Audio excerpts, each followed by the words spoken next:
2022 saya undang. Artinya apa? Nah, kemarin ada satu berita saya ditanya, anak-anak SMA di Kabupaten Ponorogo mana? Jawa Timur meminta untuk menikah dini.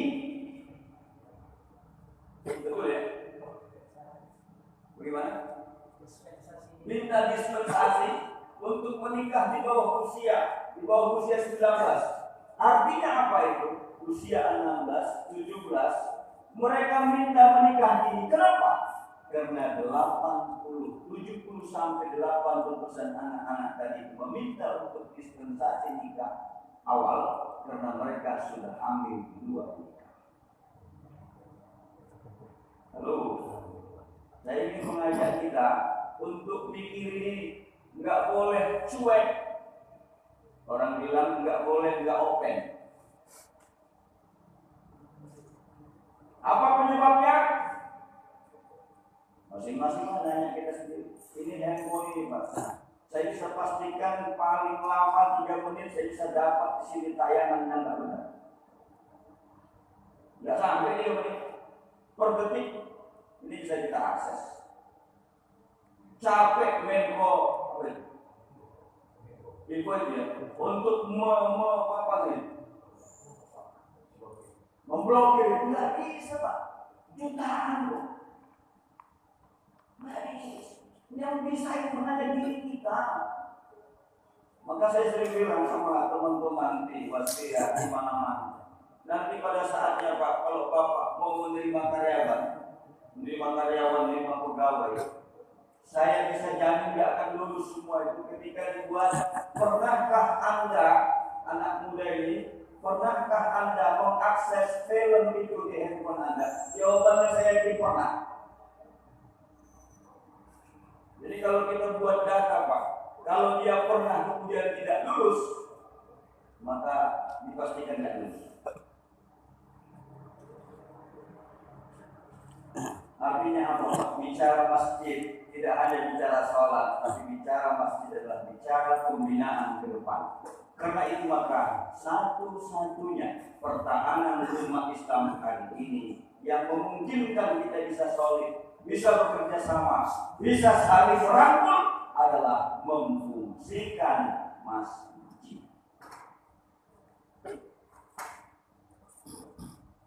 Jam 6, 10 ada sarapan lontong. Ada di rumah masing-masing. Aku panitia gua semua disebut Ustaz lontong. Dari mana pula dicari ya kan?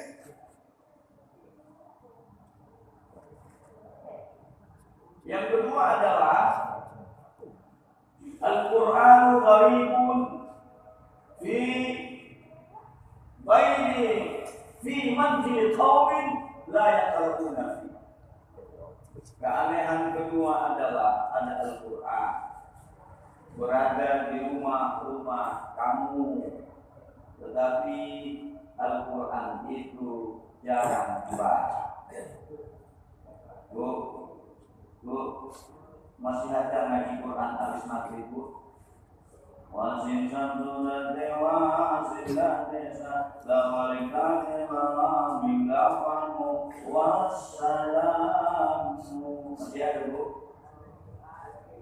Nah, cara menjawabnya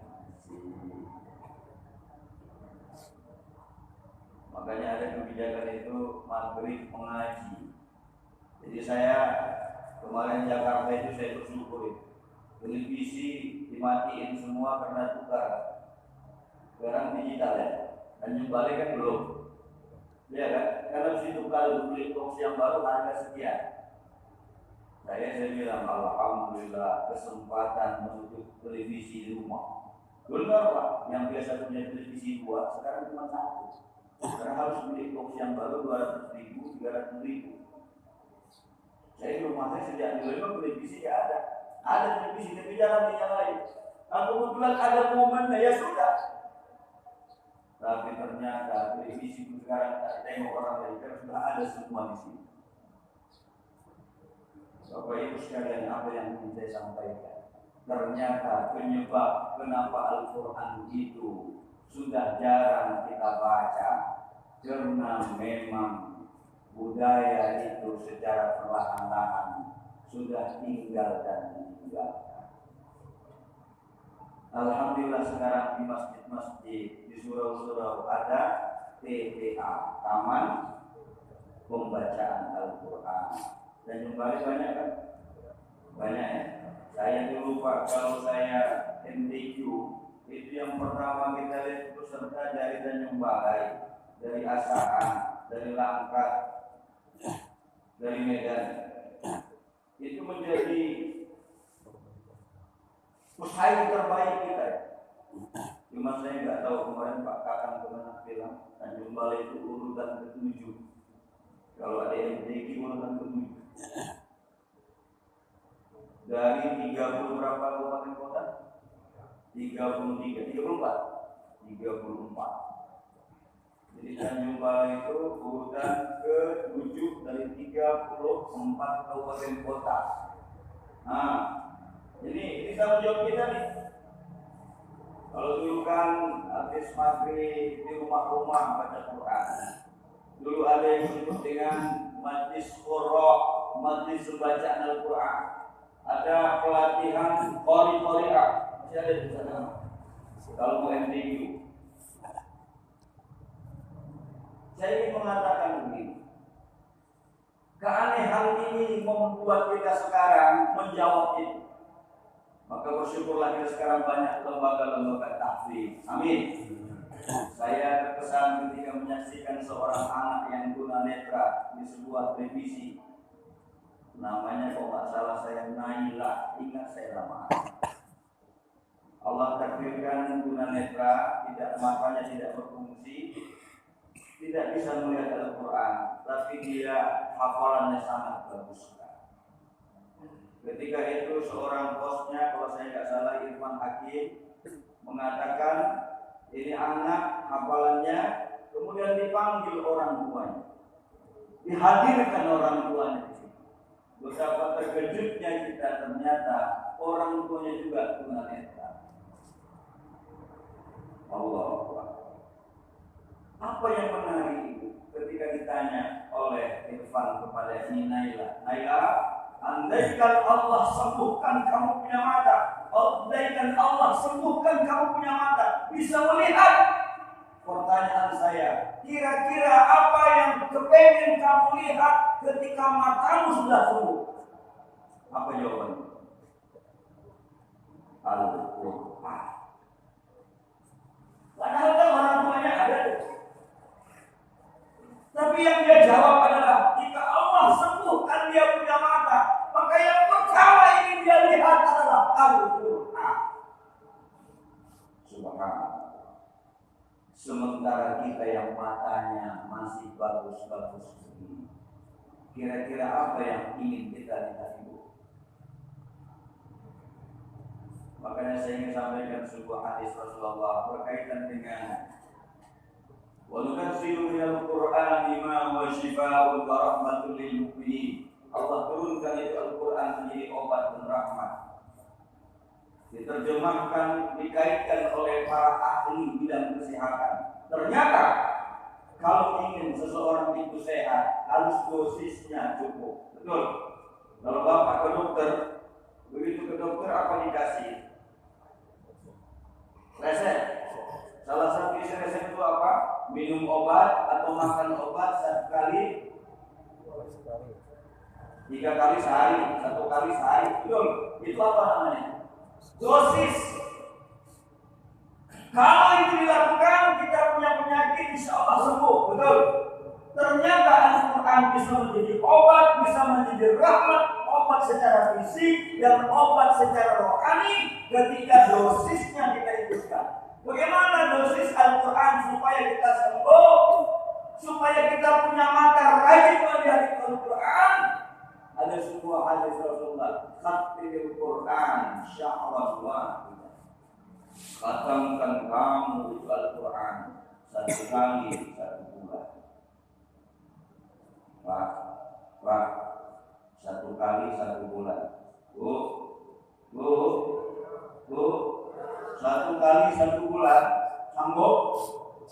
Sanggup? Ini saya kalau jalan-jalan begini rusaknya ini. Rusaknya begini. Biasa kita habis maghrib baca Quran, sekarang di perjalanan begini kan jajak mobil. Bu, satu kali satu bulan. Khatmil Quran syahran wahidan. Kalau ibu penyakitnya pengen sembuh, sakit hati, makan hati, patah hati, iri hati, busuk hati, sakit fisik, ada lever segala macam itu, sakit jantung, sakit segala macam itu, yakinlah Al-Quran itu obat bagi kita. Tapi keanehan akhir zaman itu ditinggalin. Maka sering saya sebut kalau orang kena penyakit fisik, kelihatan cepat kita untuk mengobatinya. Tapi kalau sakitnya rohani, seolah-olah kita tidak tahu kita sakit. Maka ada sebuah hadis mengatakan, khatmil Quran syahran wahidan. Khatamkan itu Al-Quran sekali dalam sebulan.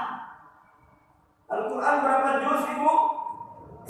30 juz. Satu bulan berapa hari? 30 hari. Tapi satu hari satu juz.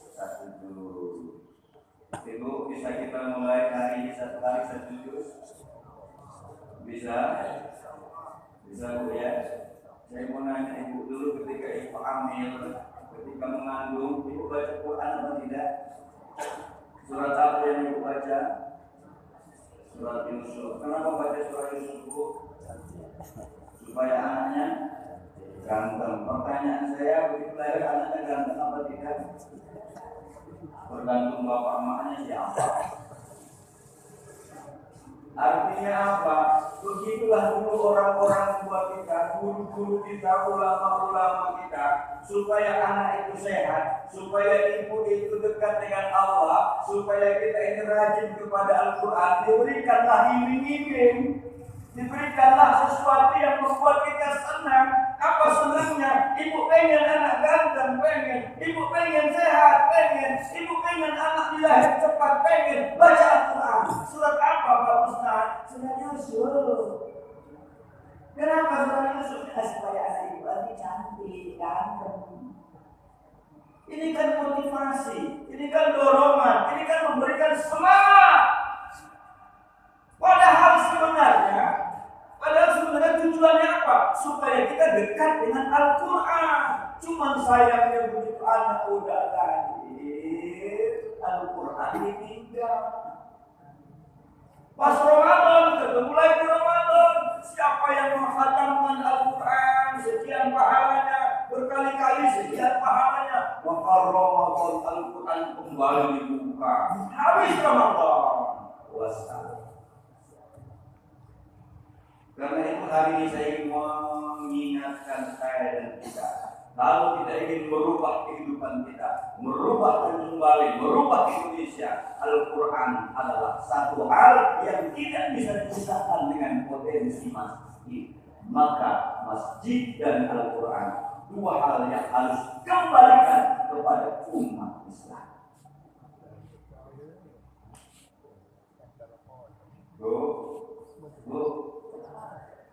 Bisa kita mulai kapan?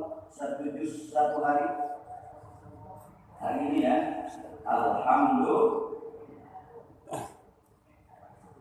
Maka karena itu hari ini saya buat program untuk Tanjung Balai ini kemarin sampaikan, yuk kita gemar. Apa itu gemar? Gerakan membaca Al-Quran. Di mobil Pak Polisi yang cantik-cantik itu, yang hebat-hebat itu, tolong Al-Quran dihidupkan di sini. Begitu dimulai, Bismillahirrahmanirrahim. Tabarakalladzi biyadihil mulku wa huwa ala kulli syai'in qadir. Allah. Ini apa namanya ini? Kalau terjemah. Peci. Kopi ya. Peci bukan bahasa Indonesia. Yang udah modern. Kalau bahasa Tanjung Balai apa tuh? kopiah namanya ini Pak. Nah, kopiah. Ini kopiah itu bahasa Arab atau bahasa Tanjung Balai? Bahasa Arab. Kopiah. Jadi kopiah. Kopiah. Kalau Ustaz di Tanjung Balai tidak pakai kopiah, besok ditanggalkan orang juga dipanggil Ustaz lagi. Betul? Betul kan? Ini disebut kopiah. Apa arti kopiah? Takut. Apa arti kopiah? Menggambarkan setiap orang yang Allah tambah dia punya ilmu supaya warok, supaya berwibawa, supaya punya karisma, ditutup ini kepala, menutup kepala namanya kopiah. Maka ibu kalau ingin suami kita jalan matanya tak menengok kemana-mana, suruh pakai kopiah.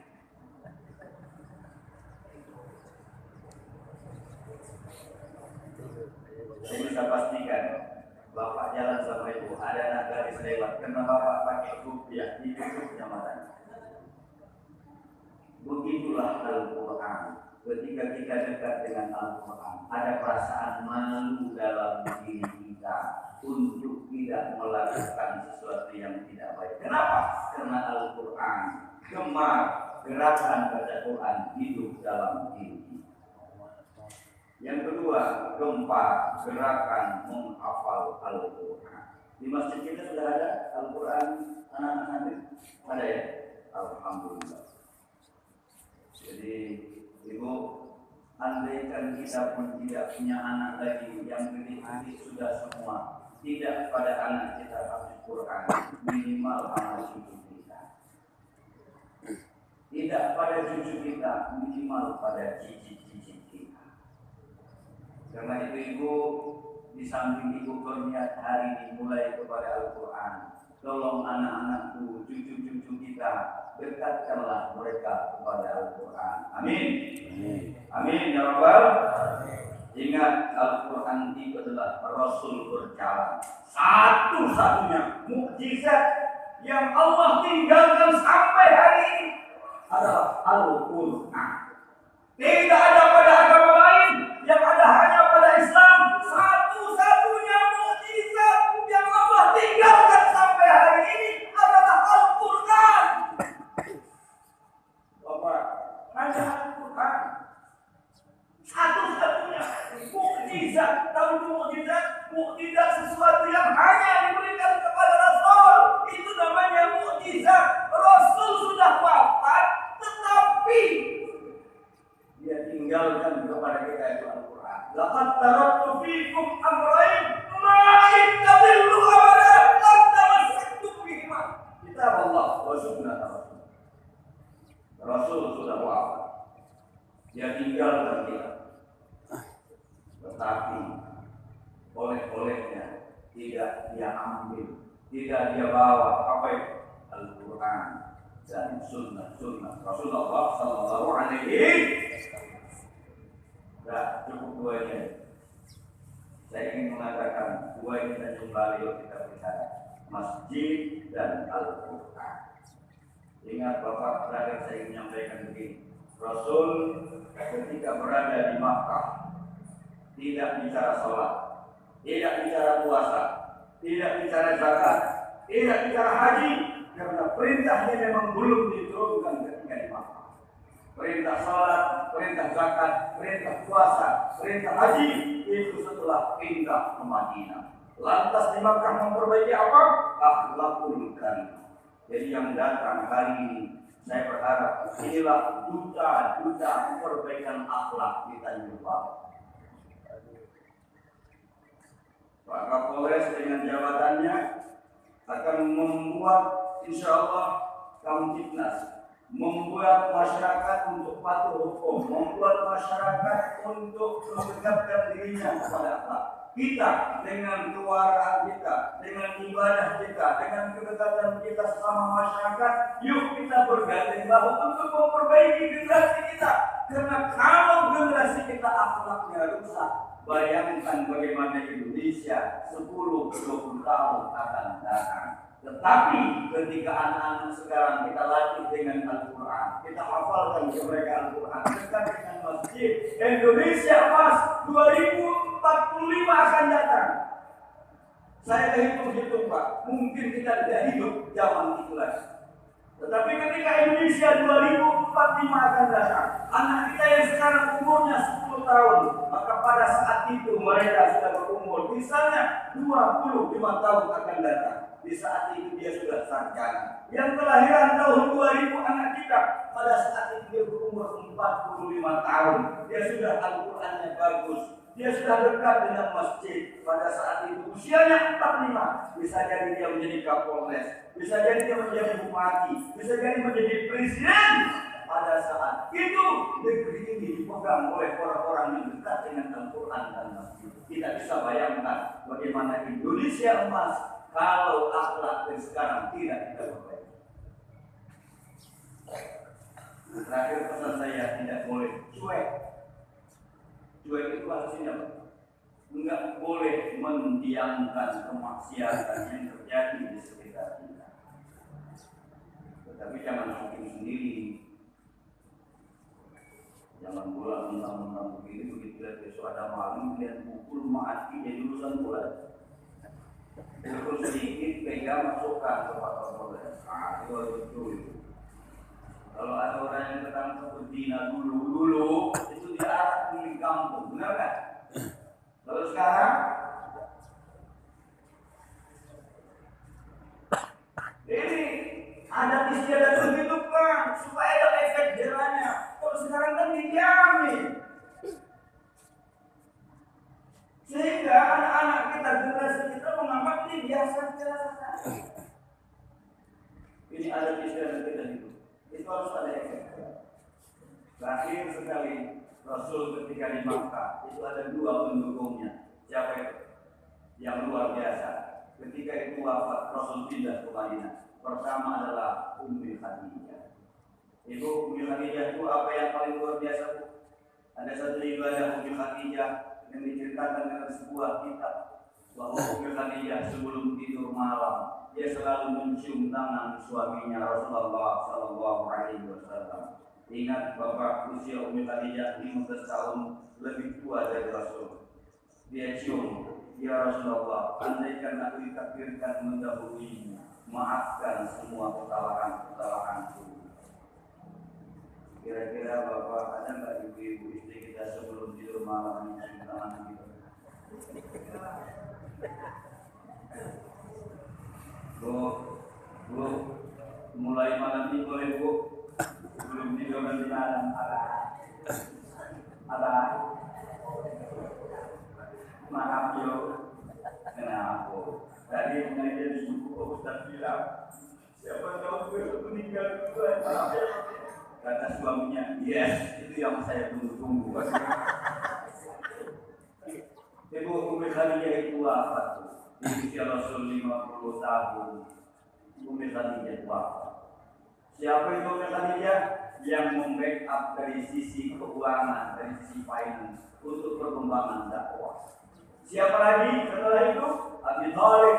Abi Thalib itu yang membackup Rasul dari sisi politik. Karena begitu Abi Thalib wafat, orang-orang sudah mulai berani kepada Rasulullah. Kesimpulan saya, ada 2 yang membacking Rasul ketika berada di Makkah, kekuatan ekonomi dan kekuatan politik.